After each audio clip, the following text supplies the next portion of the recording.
Well, hello there, motherfuckers. So the Undertaker returned and announced he's going to be in the Royal Rumble. So let's take a look at that right now. This crowd's reaction is a result of your Mick Foley's inability gone back to the produce Commissioner the Undertaker. 2000 It's look, all apparently. because of you, Mick.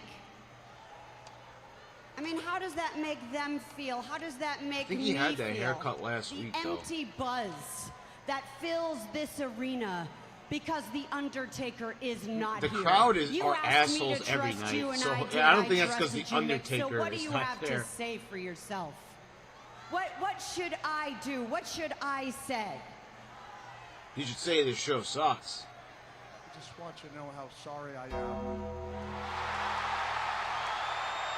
Ooh, Taker's here. Hey, remember when Mick Foley used to oppose a corporation back in 2000 and he didn't just tell them what they wanted to hear? You hear Mick Foley, "Oh, I'm sorry, Stephanie. I'm sorry I can't produce The Undertaker." This is the same guy that fell off the top of a fucking cell, people. And he's apologizing to somebody.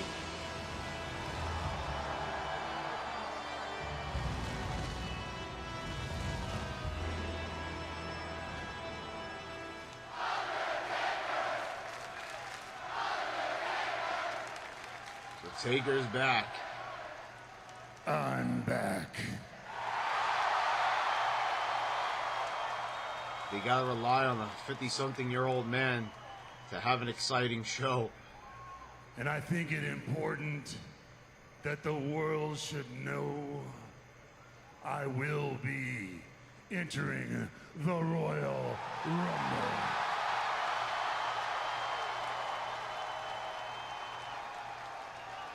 There's Braun Strowman looking on.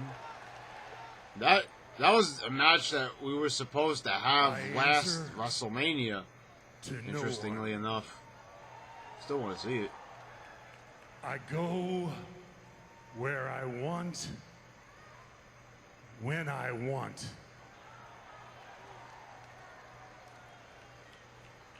Nobody controls The Undertaker.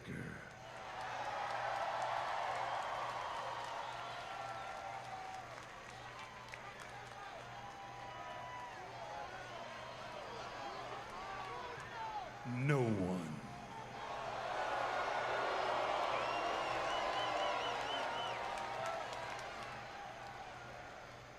Now I have returned to the city where I have suffered my most devastating loss. You know, it is so different having Taker here. There's a presence, there's actually excitement, there's star power.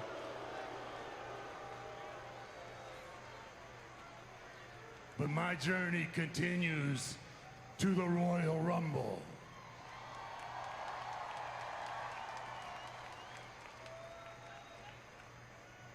I've dug 29 holes for 29 souls. I say they have him win the fucking Rumble. And I mean, will at this be point, bringing the dark you know, side to the Royal Rumble match. They need as much excitement as they can get, motherfuckers. I know, build new stars, but they failed at that already for a good fucking 10 years now. There's no new stars being built, motherfuckers. Might as well give it to a guy that actually knows what the fuck he's doing and is already established. And I mean anyone stands in my way, they will. I think it's really incredible that Taker's still going. And I said it's also in the same breath a little depressing that they have to keep relying on this man because they have no new fucking stars. By the dead man. New stars that, you know, can measure up anyway.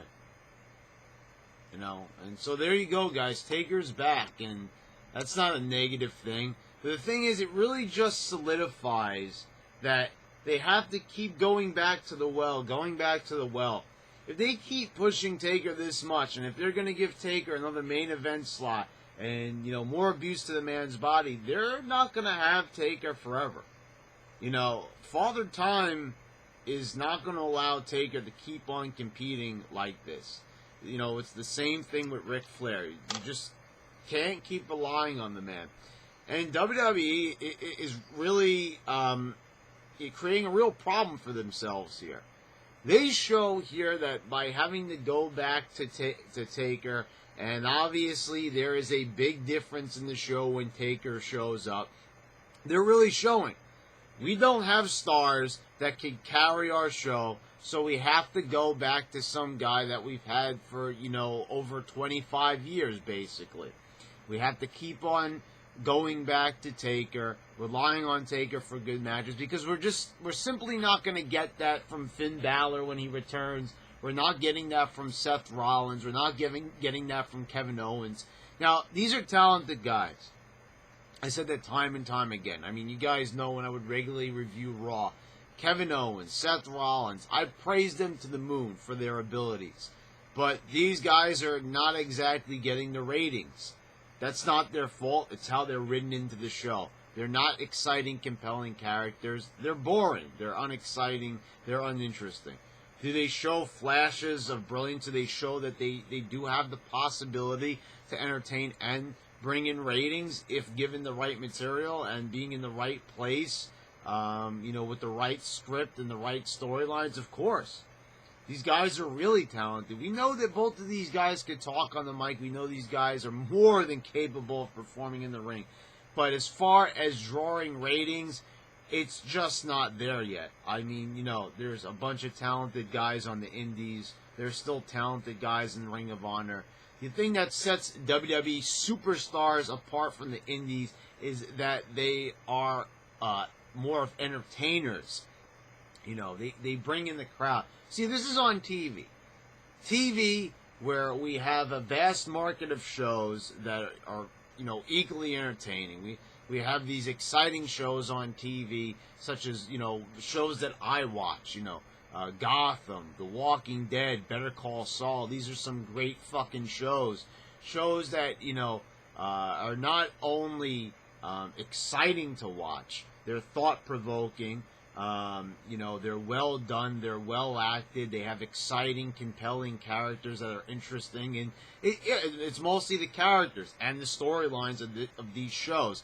And that's what usually carries these shows to success. Why is a show like The Walking Dead done so well for itself? It has memorable characters. It has characters that have individual personalities that really stand out. Does anybody really stand out in WWE? Well, maybe in the ring, but as far as it goes as, you know, characters and, you know, getting you to watch their matches. See, that's the thing right there. These guys got to do something to make you want to watch their match. They're not doing that. They're not doing anything to really warrant you to tune in every week to watch these guys. You know, some people who watch wrestling, and this is without a doubt because we see the great lack in ratings in the Attitude Era. A lot of people watch it for the storylines. And I remember reading this in TV Guide even when they did a piece, and they did numerous pieces when wrestling was at its last boom period, which seems like it was fucking ages ago. Actually, it was something like 17 years ago to be exact, 16 years ago, when the ratings were really peaking during the Attitude Era. The last time wrestling was extremely popular was in the year 2000, perhaps very early 2001, and then the ratings really started to drop after that. And basically they said that a lot of people, they watch it because this is a soap opera drama. There was like a lot of other shows on TV, and they were also doing things that weren't being done on other TV shows. You couldn't get this content anywhere else, you know. And now you can't get this content anywhere else for WWE because it's so fucking shitty that even the shittiest fucking sitcoms sometimes, you know, have a better sense of characters and script writing than this show. I think of this as you know, those sitcoms that you see on Fox, for example, where they just, they want to be the next Family Guy, or, they try so hard. They want to be the next Seinfeld. They want to be the next Simpsons. And then the show is just gone like that in one season. And that's exactly how WWE is. They're putting forth some content that's almost exactly like some of these fucking shitty-ass sitcoms that I just mentioned. But the fact of the matter is, they survive a little bit longer because they have more going for them. They're a big company that's been around for many, many fucking decades. So that is why they're able to survive for that long.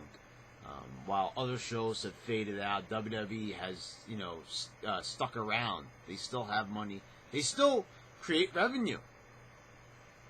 But anyway, motherfuckers, Taker is back. I predict that he will probably win the Rumble. I hope that he does. This is the only way they're going to generate any type of excitement for WrestleMania. Last year really failed to produce. I didn't think last year was a terrible WrestleMania. Looking back on it, it definitely had a lot of flaws. It definitely wasn't a fantastic show. It didn't deliver. And also, looking back on the show, it seemed kind of worthless. The whole Shane-Taker match, for example. They did that whole big spot, and the match really led to nothing. So anyway, motherfuckers, until next time.